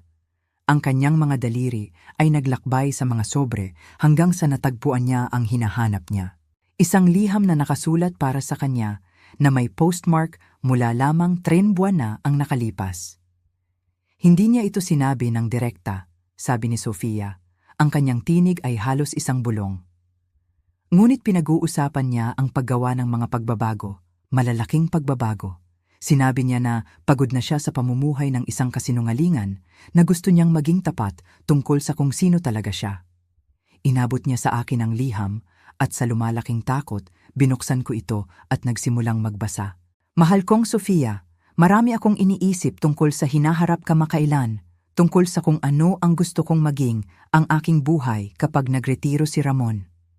Siya ay napakabuting tao at siya ay karapat-dapat ng higit pa kaysa sa kalahating katotohanan na pamumuhay na ibinigay ko sa kanya. Siya ay karapat-dapat ng isang asawa na maaaring magmahal sa kanya ng lubusan, ng walang pag-aalinlangan, walang mga lihim. Napagtanto ko na hindi ko magiging babaeng iyon para sa kanya. Mahal ko siya, ngunit hindi sa paraan ng pagmamahal niya sa akin. Hindi sa paraan na siya ay karapat-dapat mahalin. Tumawag si Ricardo noong nakaraang linggo. Ito ang unang pagkakataon na kami ay nag-usap sa loob ng halos 2 taon. At ang pagdinig sa kanyang tinig ay nagdala ng maraming damdamin na akala ko ay nabura ko na. Siya ngayon ay hiwalay na. Sa wakas ay malaya mula sa kasal na hindi kailanman nagpasaya sa kanya. Tinanong niya kung iniisip ko ba ang aming buhay kung sana ay mas matapang ako na piliin siya, 32 taon na ang nakakaraan. Sinabi ko sa kanya ang tungkol sa iyo, Sofia. Sa wakas, sinabi ko sa kanya na mayroon siyang anak na babae at gusto niyang makilala ka. Gusto niyang maging bahagi ng iyong buhay at maging bahagi ng aking buhay kung ako ay sapat na matapang na pumili ng iba sa pagkakataong ito. Si Ramon ay magiging 6 sa loob ng 30 taon. Iyan ay tila sapat na oras upang ihanda siya sa katotohanan. Upang matulungan siyang maunawaan na ito ay hindi tungkol sa hindi pagmamahal sa kanya. Ito ay tungkol sa pagmamahal sa kanya nang sapat upang palayain siya na makahanap ng isang tao na maaaring magbigay sa kanya ng lahat ng kanyang nararapat. Ang liham ay nahulog mula sa aking walang pakiramdam na mga daliri, nahulog sa sahig na kahoy na may mahinang bulong. Tumingin ako kay Sofia, ang aking paningin ay lumabo dahil sa mga luha na hindi ko na mapigilan. Si Elena ay nagbabalak na aminin ang lahat. Piliin ako. Subukang buuin muli ang aming kasal gamit ang katotohanan sa halip na kasinungalingan. Siya ay nagbabalak na tanggalin si Ricardo sa kanyang buhay ng lubusan, ngunit namatay siya bago niya ito magawa. Sofia, sabi ni Sofia ng mahina, mayroon pang mga liham para sa ating lahat, mga liham na isinulat niya, ngunit hindi niya ipinadala. Mga liham kung saan sinubukan niyang alamin kung paano ayusin ang lahat ng kanyang ginulo. Tumingin ako sa batang babae na ito, ang anak ng aking asawa, ang aking halos anak, nakaupo sa tapat ko sa isang apartment na puno ng ebidensya ng isang buhay na hindi ko kailanman alam na umiiral. Ang pinakamasama ay hindi ang pagtataksil o ang mga kasinungalingan. Ang pinakamasama ay ang makita ko si Elena nang husto sa mukha ni Sofia, sa kanyang mga kilos, sa maingat na paraan na sinusubukan niyang alagaan ako, kahit na ako ay isang estranghero sa kanya. Ano ang mangyayari ngayon? Tanong ko, ang aking tinig ay halos hindi marinig. Ang mga mata ni Sofia ay napuno ng mga luha na pinigilan niya sa buong pag-uusap namin. Hindi ko alam, bulong niya. Sinabi ni Mama na mabuti kang tao, na malalaman mo ang tama, ngunit ayokong mawala ka bago ko pa man makilala ka. Sa labas ng mga bintana, ang lungsod ay nagsimulang lumiwanag habang papalapit ang gabi. Saan man sa malawak na urban landscape na iyon, ay may isang lalaki na nagngangalang Ricardo Reyes, na walang ideya na mayroon siyang anak na babae. Sa ibang lugar ay ang aking walang laman na bahay sa Maple Street kung saan ang tasa ng kape ni Elena ay naroon pa rin sa lababo, kung saan ang kanyang marka ay naroon pa rin sa leather couch, kung saan ako nagpaplano, nagugulin ang natitirang bahagi ng aking pagre-retiro, nagdadalamhati sa isang babae na tila hindi naman talaga umiiral. Ngunit dito, sa maliwanag na apartment na ito, na puno ng mga lihim at paghahayag, nakaupo si Sofia, natatakot at umaasa, at naghihintay sa akin na magpasya kung ako ba ay sapat na matapang upang mahalin ang pamilya na hindi kailanman binigyan ako ni Elena ng pagkakataong piliin. Nanatili ako sa apartment ni Sofia kagabi, nakatulog ng hindi mahimbing sa kulay abo na sopa habang iginigiit niya na kunin ko ang espasyo sa halip na umuwi sa aking emosyonal na estado. Sa tuwing isasara ko ang aking mga mata, nakikita ko ang sulat kamay ni Elena, naririnig ko si Sofia na tinatawag akong Papa. Nararamdaman ko ang bigat ng 35 taon ng kasal na gumuho sa paligid ko na parang bahay na gawa sa buhangin. Nang magising ako, si Sofia ay nasa kusina, gumagawa ng kape, gumagalaw sa espasyo na may pamilyaridad ng isang tao na matagal nang nakatira doon. Ang liwanag ng umaga na tumatagos sa mga bintanang mula sa sahig hanggang kisame ay nakakasilaw at hindi mapagpatawad. Ginagawang masyadong totoo ang lahat, masyadong permanente. Hindi ito isang bangungot na maaari kong gisingin. Gaano katagal ka nang nakatira dito? Tanong ko, tinatanggap ang tasa na inaalok niya sa akin. Ang kape ay matapang at mapait, eksakto kung paano ito ginawa ni Elena. Mga 4 na taon, sabi ni Sofia, umupo sa upuan sa tapat ko kasama ang kanyang sariling tasa. Pagkatapos kong magtapos sa kolehiyo, tinulungan ako ni Mama na mahanap ang lugar na ito. Sinabi niya na mabuti para sa akin na magkaroon ng kaunting kalayaan, ngunit sapat na malapit upang siya ay makadalaw kapag siya ay nasa lungsod. 4 na taon. Sa loob ng 4 na taon, si Elena ay bumibisita sa apartment na ito. Naglalaan ng oras kasama ang aming anak na babae. Bumubuo ng isang relasyon na hindi ko kailanman pinayagang maging bahagi. Naisip ko ang lahat ng business trip na ginawa niya sa panahong iyon. Kung paano siya minsan umuwi na may maliliit na regalo, isang bagong scarf, isang libro na nakuha niya sa isang bookstore, isang bote ng alak mula sa isang restaurant na sinabi niyang natuklasan niya. Laging inakala ko na nagpapasaya siya sa kanyang sarili, sa kanyang mga paglalakbay. Hindi kailanman inakala na maaaring siya ay namimili para sa iba. Ang mga liham, sabi ko, naalala ang kahon mula kagabi. Marami doon. Gaano kadalas siya sumulat sa iyo? Ang ekspresyon ni Sofia ay lumambot. Halos bawat linggo, lalo na pagkatapos kong lumipat dito. Minsan mahahabang liham tungkol sa kanyang araw, tungkol sa iyo, tungkol sa mga bagay na kanyang iniisip. Ang iba pang mga oras ay mga mabilis na tala lamang upang ipaalam sa akin na siya ay nag-iisip tungkol sa akin. Sinabi niya na ang pagsusulat ay tumutulong sa kanya na makaramdam ng mas malapit sa akin kapag hindi kami maaaring magkasama. Inilapag ko ang aking tasa ng kape, ang aking mga kamay ay bahagyang nanginginig pa rin mula sa lahat ng aking natutunan sa nakalipas na 8 na oras. Sofia, kailangan kong tanungin ka ng isang bagay at kailangan kong maging ganap na tapat ka sa akin. Tumango siya. Ang kanyang mga berdeng mata, mga mata ni Elena na tumitingin sa akin na may matinding pagpapahalaga na masakit na nagpapaalala sa akin ng aking asawa. Sinabi ba sa iyo ng iyong ina na iiwan niya ako? Ang tanong ay nakalutang sa pagitan namin na parang live wire. Ang mukha ni Sofia ay naging maputla at tumingin siya sa kanyang kape, hinahalo ito ng walang pag-aalala kahit na wala siyang idinagdag dito. Sofia, iginiit ko, ang aking tinig ay mas malumanay, ngunit mapilit. Pakiusap, kailangan kong malaman. Huminga siya ng malalim, pagkatapos ay inabot ang kahon ng mga liham na naroon pa rin sa coffee table. Ang kanyang mga daliri ay naglakbay sa mga sobre hanggang sa natagpuan niya ang hinahanap niya. Isang liham na nakasulat para sa kanya na may postmark mula lamang 3 buwan na ang nakalipas. Hindi niya ito sinabi ng direkta, sabi ni Sofia. Ang kanyang tinig ay halos isang bulong. Ngunit pinag-uusapan niya ang paggawa ng mga pagbabago, malalaking pagbabago. Sinabi niya na pagod na siya sa pamumuhay ng isang kasinungalingan na gusto niyang maging tapat tungkol sa kung sino talaga siya.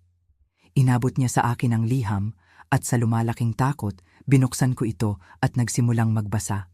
Mahal kong Sofia, marami akong iniisip tungkol sa hinaharap kamakailan, tungkol sa kung ano ang gusto kong maging ang aking buhay kapag nagretiro si Ramon.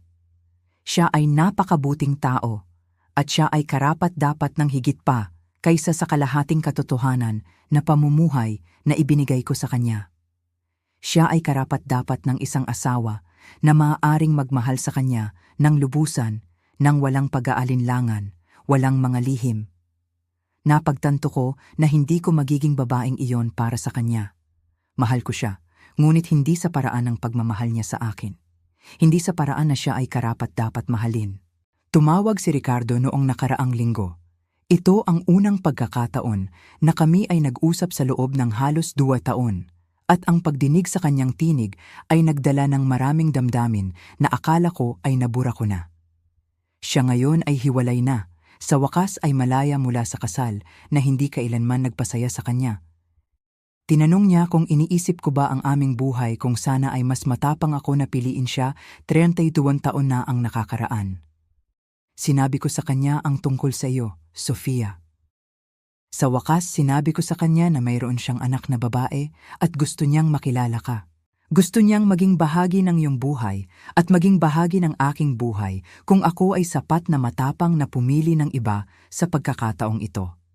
Si Ramon ay magiging anontosaim sa loob ng 30 taon. Iyan ay tila sapat na oras upang ihanda siya sa katotohanan. Upang matulungan siyang maunawaan na ito ay hindi tungkol sa hindi pagmamahal sa kanya. Ito ay tungkol sa pagmamahal sa kanya nang sapat upang palayain siya na makahanap ng isang tao na maaaring magbigay sa kanya ng lahat ng kanyang nararapat. Ang liham ay nahulog mula sa aking walang pakiramdam na mga daliri, nahulog sa sahig na kahoy na may mahinang bulong. Tumingin ako kay Sofia, ang aking paningin ay lumabo dahil sa mga luha na hindi ko na mapigilan. Si Elena ay nagbabalak na aminin ang lahat. Piliin ako. Subukang buuin muli ang aming kasal gamit ang katotohanan sa halip na kasinungalingan. Siya ay nagbabalak na tanggalin si Ricardo sa kanyang buhay ng lubusan, ngunit namatay siya bago niya ito magawa. Sofia, sabi ni Sofia ng mahina, mayroon pang mga liham para sa ating lahat, mga liham na isinulat niya, ngunit hindi niya ipinadala. Mga liham kung saan sinubukan niyang alamin kung paano ayusin ang lahat ng kanyang ginulo.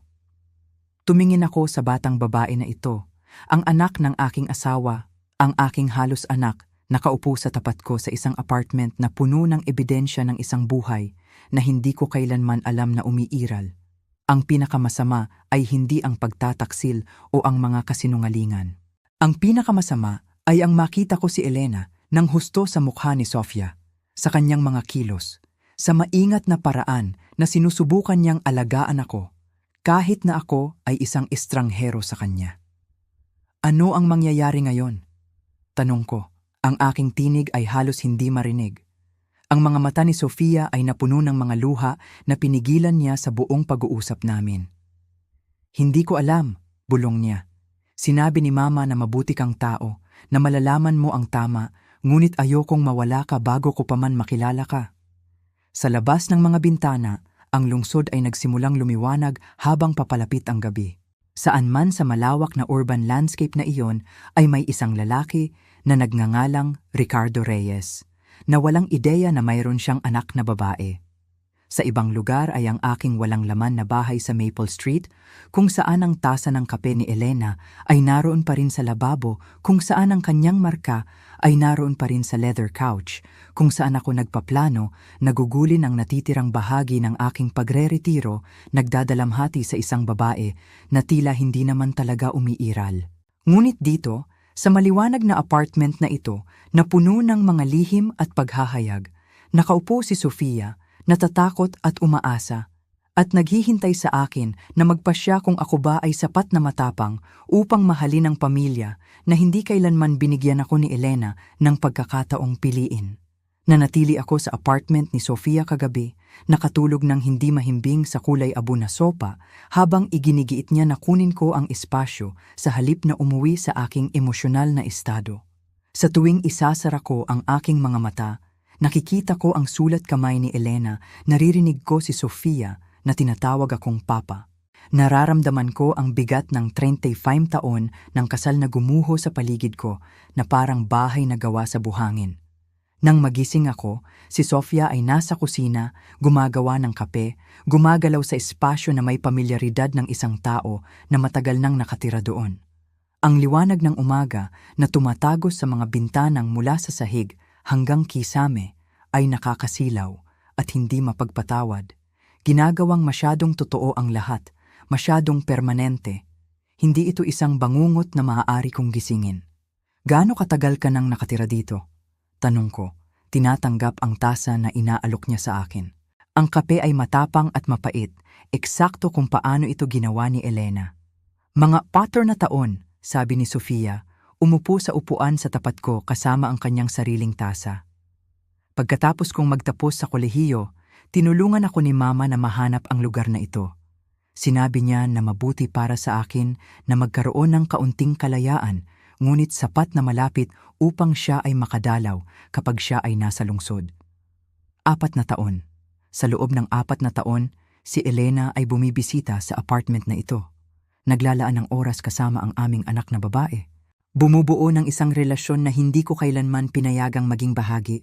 Naisip ko ang lahat ng business trip na ginawa niya sa panahong iyon, kung paano siya minsan umuwi na may maliliit na regalo, isang bagong scarf, isang libro na nakuha niya sa isang bookstore, isang bote ng alak mula sa isang restoran na sinabi niyang natuklasan niya. Laging inakala ko na nagpapasaya siya sa kanyang sarili, sa kanyang mga paglalakbay. Hindi kailanman inakala na maaaring siya ay namimili para sa iba. Ang mga liham, sabi ko, naalala ang kahon mula kagabi. Marami doon. Gaano kadalas siya sumulat sa iyo? Ang ekspresyon ni Sofia ay lumambot.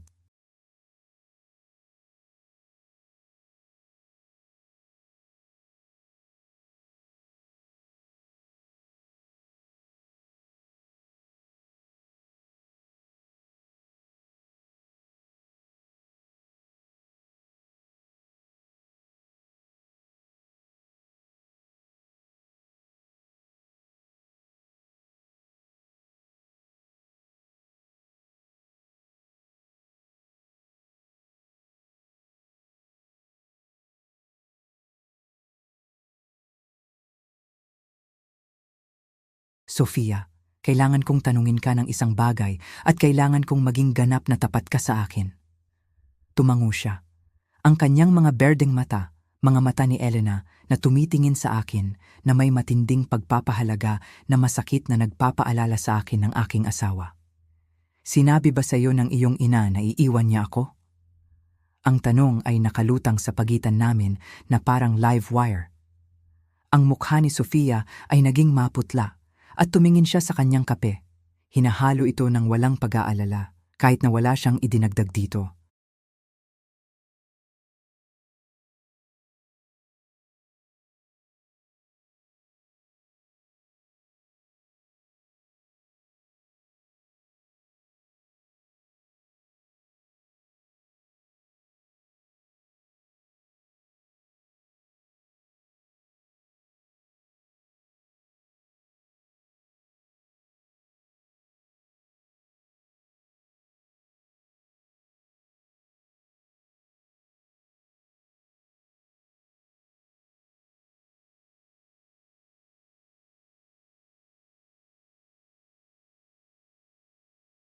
Sinabi niya na pagod na siya sa pamumuhay ng isang kasinungalingan, na gusto niyang maging tapat tungkol sa kung sino talaga siya.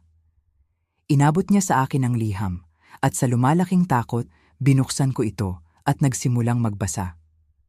Mahal kong Sofia, marami akong iniisip tungkol sa hinaharap kamakailan, tungkol sa kung ano ang gusto kong maging ang aking buhay kapag nagretiro si Ramon. Siya ay napakabuting tao at siya ay karapat-dapat ng higit pa kaysa sa kalahating katotohanan na pamumuhay na ibinigay ko sa kanya.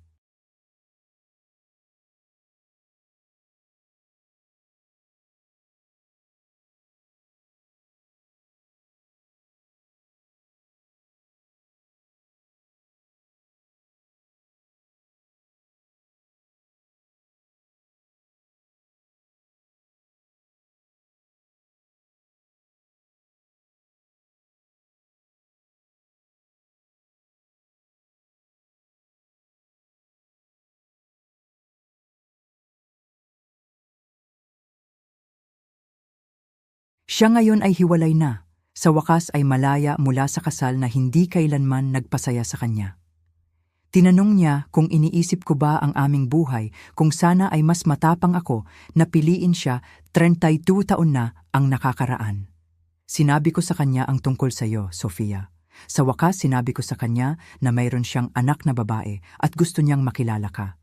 Gusto niyang maging bahagi ng iyong buhay at maging bahagi ng aking buhay kung ako ay sapat na matapang na pumili ng iba sa pagkakataong ito. Si Ramon ay magiging 75 sa loob ng 3 taon. Iyan ay tila sapat na oras upang ihanda siya sa katotohanan. Upang matulungan siyang maunawaan na ito ay hindi tungkol sa hindi pagmamahal sa kanya. Ito ay tungkol sa pagmamahal sa kanya ng sapat upang palayain siya na makahanap ng isang tao na maaaring magbigay sa kanya ng lahat ng kanyang nararapat. Ang liham ay nahulog mula sa aking walang pakiramdam na mga daliri. Nahulog sa sahig na kahoy na may mahinang bulong. Tumingin ako kay Sofia, ang aking paningin ay lumabo dahil sa mga luha na hindi ko na mapigilan. Si Elena ay nagbabalak na aminin ang lahat. Piliin ako, subukang buuin muli ang aming kasal gamit ang katotohanan sa halip na kasinungalingan. Siya ay nagbabalak na tanggalin si Ricardo sa kanyang buhay ng lubusan, ngunit namatay siya bago niya ito magawa. Sofia, sabi ni Sofia ng mahina, mayroon pang mga liham.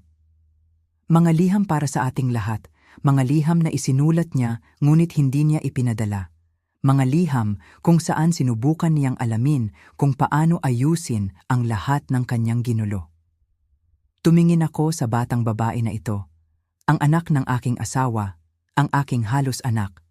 Nakaupo sa tapat ko sa isang apartment na puno ng ebidensya ng isang buhay na hindi ko kailanman alam na umiiral. Ang pinakamasama ay hindi ang pagtataksil o ang mga kasinungalingan.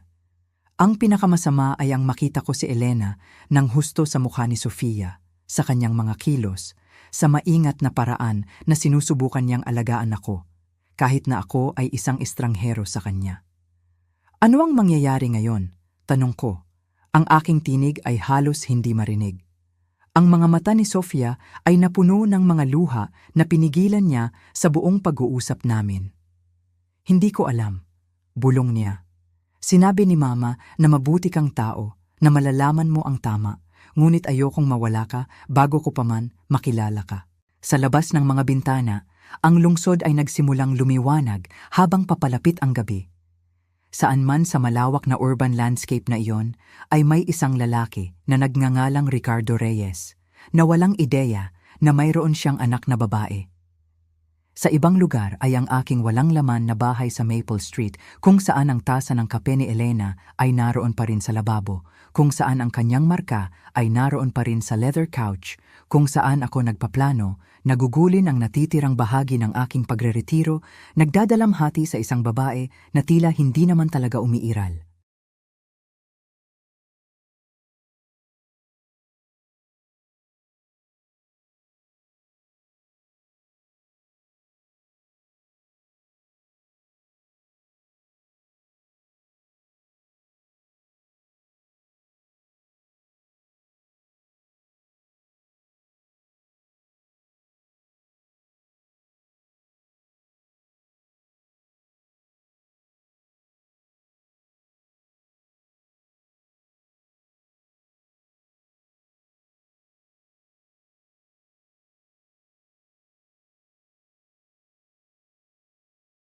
Nararamdaman ko ang bigat ng 35 taon ng kasal na gumuho sa paligid ko na parang bahay na gawa sa buhangin.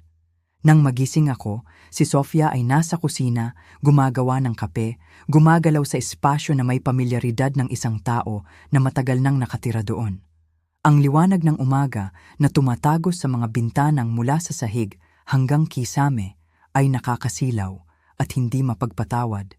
Ginagawang masyadong totoo ang lahat, masyadong permanente. Hindi ito isang bangungot na maaari kong gisingin. Gaano katagal ka nang nakatira dito? Tanong ko, tinatanggap ang tasa na inaalok niya sa akin. Ang kape ay matapang at mapait, eksakto kung paano ito ginawa ni Elena. Mga 4 na taon, sabi ni Sofia, umupo sa upuan sa tapat ko kasama ang kanyang sariling tasa. Pagkatapos kong magtapos sa kolehiyo, tinulungan ako ni Mama na mahanap ang lugar na ito. Sinabi niya na mabuti para sa akin na magkaroon ng kaunting kalayaan, ngunit sapat na malapit upang siya ay makadalaw kapag siya ay nasa lungsod. 4 na taon. Sa loob ng 4 na taon, si Elena ay bumibisita sa apartment na ito. Naglalaan ng oras kasama ang aming anak na babae. Bumubuo ng isang relasyon na hindi ko kailanman pinayagang maging bahagi. Naisip ko ang lahat ng business trip na ginawa niya sa panahong iyon, kung paano siya minsan umuwi na may maliliit na regalo, isang bagong scarf, isang libro na nakuha niya sa isang bookstore, isang bote ng alak mula sa isang restaurant na sinabi niyang natuklasan niya. Laging inakala ko na nagpapasaya siya sa kanyang sarili, sa kanyang mga paglalakbay. Hindi kailanman inakala na maaaring siya ay namimili para sa iba.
Hindi niya ito sinabi ng direkta, sabi ni Sofia. Ang kanyang tinig ay halos isang bulong. Ngunit pinag-uusapan niya ang paggawa ng mga pagbabago, malalaking pagbabago. Sinabi niya na pagod na siya sa pamumuhay ng isang kasinungalingan na gusto niyang maging tapat tungkol sa kung sino talaga siya. Inabot niya sa akin ang liham, at sa lumalaking takot, binuksan ko ito at nagsimulang magbasa. Mahal kong Sofia, marami akong iniisip tungkol sa hinaharap kamakailan, tungkol sa kung ano ang gusto kong maging ang aking buhay kapag nagretiro si Ramon.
Sofia, sabi ni Sofia ng mahina, mayroon pang mga liham.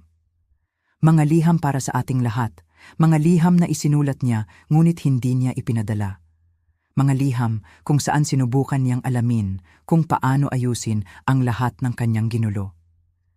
Tumingin ako sa batang babae na ito, ang anak ng aking asawa, ang aking halos anak. Nakaupo sa tapat ko sa isang apartment na puno ng ebidensya ng isang buhay na hindi ko kailanman alam na umiiral. Ang pinakamasama ay hindi ang pagtataksil o ang mga kasinungalingan.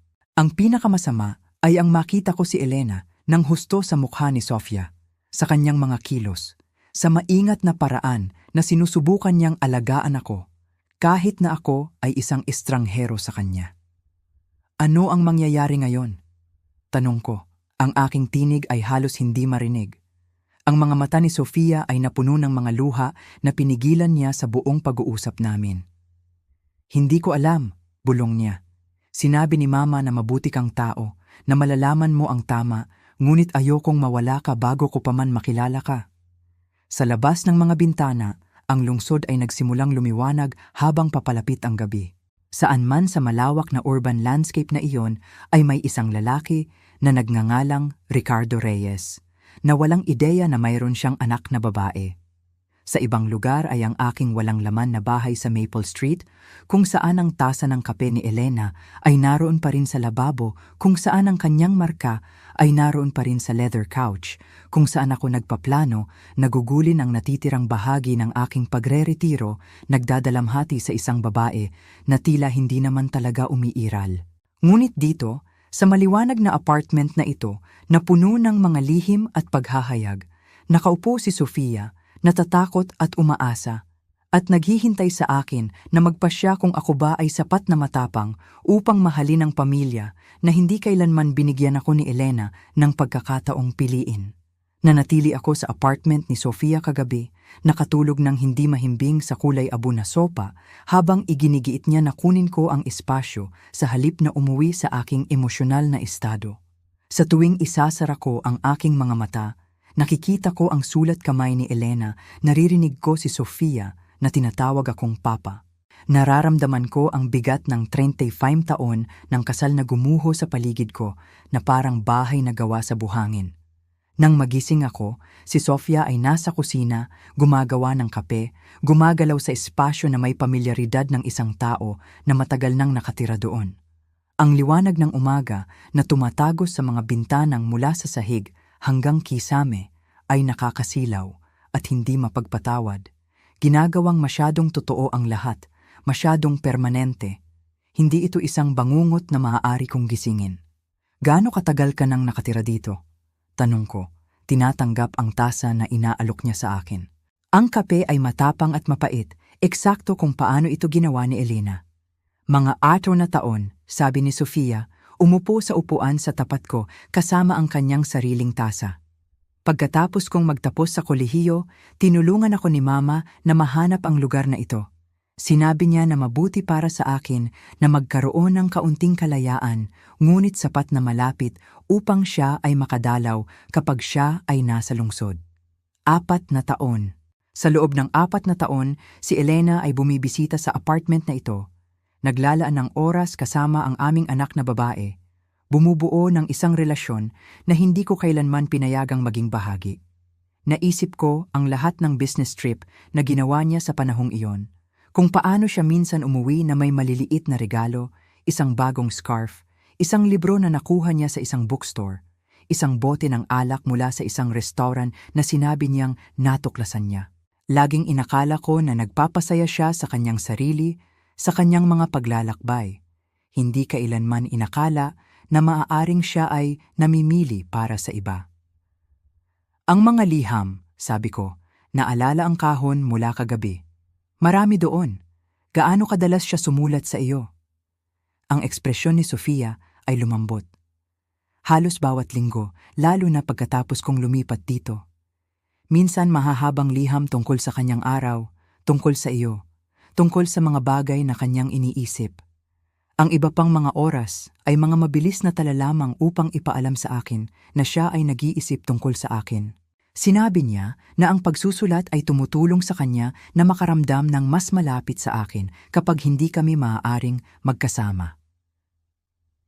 Inilapag ko ang aking tasa ng kape, ang aking mga kamay ay bahagyang nanginginig pa rin mula sa lahat ng aking natutunan sa nakalipas na 8 na oras. Sofia, kailangan kong tanungin ka ng isang bagay at kailangan kong maging ganap na tapat ka sa akin. Tumango siya.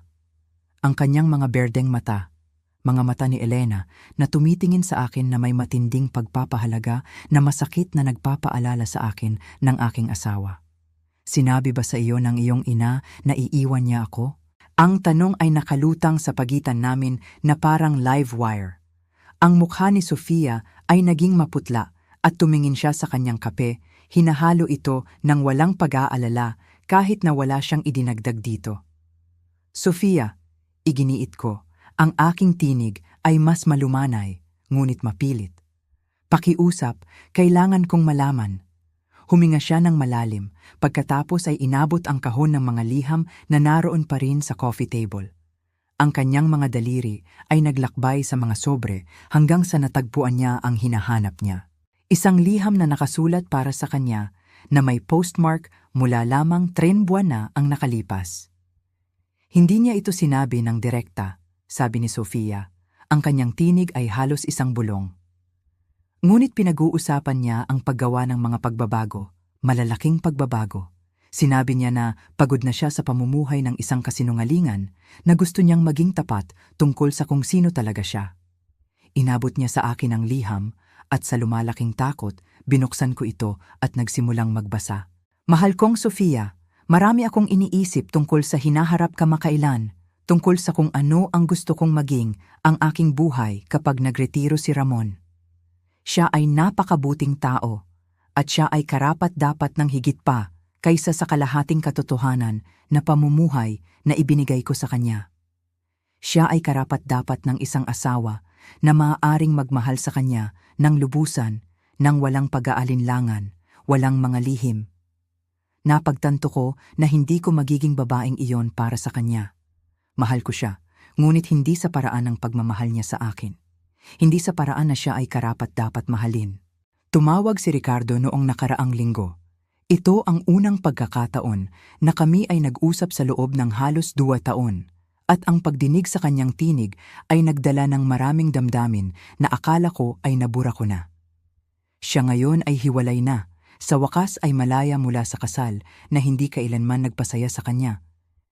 Tinanong niya kung iniisip ko ba ang aming buhay kung sana ay mas matapang ako na piliin siya 32 taon na ang nakakaraan. Sinabi ko sa kanya ang tungkol sa iyo, Sofia.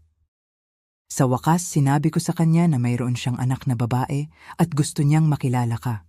Gusto niyang maging bahagi ng iyong buhay at maging bahagi ng aking buhay kung ako ay sapat na matapang na pumili ng iba sa pagkakataong ito. Si Ramon ay magiging anong same sa loob ng 30 taon. Iyan ay tila sapat na oras upang ihanda siya sa katotohanan. Upang matulungan siyang maunawaan na ito ay hindi tungkol sa hindi pagmamahal sa kanya. Ito ay tungkol sa pagmamahal sa kanya nang sapat upang palayain siya na makahanap ng isang tao na maaaring magbigay sa kanya ng lahat ng kanyang nararapat. Ang liham ay nahulog mula sa aking walang pakiramdam na mga daliri, nahulog sa sahig na kahoy na may mahinang bulong. Tumingin ako kay Sofia, ang aking paningin ay lumabo dahil sa mga luha na hindi ko na mapigilan. Si Elena ay nagbabalak na aminin ang lahat. Piliin ako. Subukang buuin muli ang aming kasal gamit ang katotohanan sa halip na kasinungalingan. Siya ay nagbabalak na tanggalin si Ricardo sa kanyang buhay ng lubusan, ngunit namatay siya bago niya ito magawa. Sofia, sabi ni Sofia ng mahina, mayroon pang mga liham para sa ating lahat, mga liham na isinulat niya, ngunit hindi niya ipinadala. Mga liham kung saan sinubukan niyang alamin kung paano ayusin ang lahat ng kanyang ginulo. Tumingin ako sa batang babae na ito, ang anak ng aking asawa, ang aking halos anak, nakaupo sa tapat ko sa isang apartment na puno ng ebidensya ng isang buhay na hindi ko kailanman alam na umiiral. Ang pinakamasama ay hindi ang pagtataksil o ang mga kasinungalingan. Ang pinakamasama ay ang makita ko si Elena nang husto sa mukha ni Sofia, sa kanyang mga kilos, sa maingat na paraan na sinusubukan niyang alagaan ako, kahit na ako ay isang estranghero sa kanya. Ano ang mangyayari ngayon? Tanong ko. Ang aking tinig ay halos hindi marinig. Ang mga mata ni Sofia ay napuno ng mga luha na pinigilan niya sa buong pag-uusap namin. Hindi ko alam, bulong niya. Sinabi ni Mama na mabuti kang tao, na malalaman mo ang tama, ngunit ayokong mawala ka bago ko pa man makilala ka. Sa labas ng mga bintana, ang lungsod ay nagsimulang lumiwanag habang papalapit ang gabi. Saan man sa malawak na urban landscape na iyon ay may isang lalaki na nagngangalang Ricardo Reyes. na walang ideya na mayroon siyang anak na babae. Sa ibang lugar ay ang aking walang laman na bahay sa Maple Street, kung saan ang tasa ng kape ni Elena ay naroon pa rin sa lababo, kung saan ang kanyang marka ay naroon pa rin sa leather couch, kung saan ako nagpaplano, nagugulin ang natitirang bahagi ng aking pagre-retiro, nagdadalamhati sa isang babae na tila hindi naman talaga umiiral. Ngunit dito, sa maliwanag na apartment na ito na puno ng mga lihim at paghahayag, nakaupo si Sofia, natatakot at umaasa, at naghihintay sa akin na magpasya kung ako ba ay sapat na matapang upang mahalin ang pamilya na hindi kailanman binigyan ako ni Elena ng pagkakataong piliin. Nanatili ako sa apartment ni Sofia kagabi, nakatulog ng hindi mahimbing sa kulay abo na sopa habang iginigiit niya na kunin ko ang espasyo sa halip na umuwi sa aking emosyonal na estado. Sa tuwing isasara ko ang aking mga mata, nakikita ko ang sulat kamay ni Elena, naririnig ko si Sofia na tinatawag akong papa. Nararamdaman ko ang bigat ng 35 taon ng kasal na gumuho sa paligid ko na parang bahay na gawa sa buhangin. Nang magising ako, si Sofia ay nasa kusina, gumagawa ng kape, gumagalaw sa espasyo na may pamilyaridad ng isang tao na matagal nang nakatira doon. Ang liwanag ng umaga na tumatagos sa mga bintanang mula sa sahig hanggang kisame ay nakakasilaw at hindi mapagpatawad, ginagawang masyadong totoo ang lahat, masyadong permanente. Hindi ito isang bangungot na maaari kong gisingin. Sa pagtatapos ng kwentong ito, nauunawaan ko na ang tunay na yaman ay hindi lamang sa mga materyal na bagay, kundi sa mga relasyon na ating itinatanim at pinangangalagaan. Kung nakaramdam kayo ng koneksyon sa kwentong ito, ang aking kwento, ibahagi ninyo ang inyong mga saloobin sa ibaba. Saan mang sulok ng Pilipinas o maging sa buong mundo, narito tayo upang magbigay-pugay sa mga aral ng buhay, sa pag-ibig, sa pagpapatawad, at sa hindi natitinag na lakas ng pamilya. Maraming salamat sa pakikinig.